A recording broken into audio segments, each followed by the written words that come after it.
ফেনী বড় জামে মসজিদে স্ক্রিনে ভেসে উঠেছে শেখ হাসিনা আবার ফিরবে, জয় বাংলা। এ নিয়ে তোলপাড় চলছে ফেনীতে। এই ঘটনায় জড়িত সন্দেহে একজনকে আটক করে জিজ্ঞাসাবাদ করেছে পুলিশ।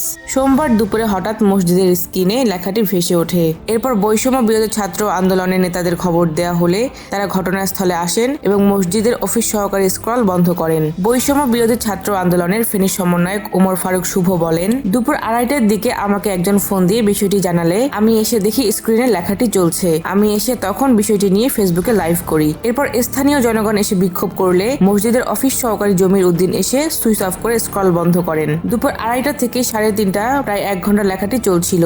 ফেনী জেলা ছাত্র দলের সাংগঠনিক সম্পাদক জাকির হোসেন রিয়াদ পাটোয়ারি বলেন, পতিত আওয়ামী লীগ ছাত্র জনতার আন্দোলন দমাতে না পেরে এখন ধর্মীয় দাঙ্গা লাগানোর জন্য মসজিদকে বেছে নিয়েছে। তাদের এই কুমতলব ফেনীর জনগণ রুখে দিবে। এই ঘটনার সঙ্গে জড়িতদের কঠিন শাস্তি দাবি করছি। ফেনী মডেল থানার ওসি মর্মসিংহ ত্রিপুরা বলেন, এ বিষয়ে জিজ্ঞাসাবাদের জন্য জমির উদ্দিন নামে একজনকে আটক করা হয়েছে। তিনি মসজিদের অ্যাপসটি চালাতেন।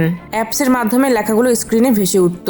এ বিষয়ে জিজ্ঞাসাবাদ চলছে। জিজ্ঞাসাবাদ শেষে বিস্তারিত জানা যাবে। ফেনী বড় জামে মসজিদের কমিটির সভাপতি ও ফেনী জেলার প্রশাসক সাইফুল ইসলাম কালবেলাকে বিষয়টি নিশ্চিত করে বলেন, আমি বিষয়টি অবগত হওয়ার পর অতিরিক্ত জেলা ম্যাজিস্ট্রেট ও পুলিশের একটি দল পাঠিয়েছি। জিজ্ঞাসাবাদের জন্য অপারেটরকে আটক করা হয়েছে। এ বিষয়ে বিস্তারিত তদন্ত চলছে। যেই জড়িত হোক তাকে ছাড় দেওয়া হবে না। জড়িতদের আইনের আওতায় এনে দৃষ্টান্তমূলক শাস্তি দেওয়া হবে।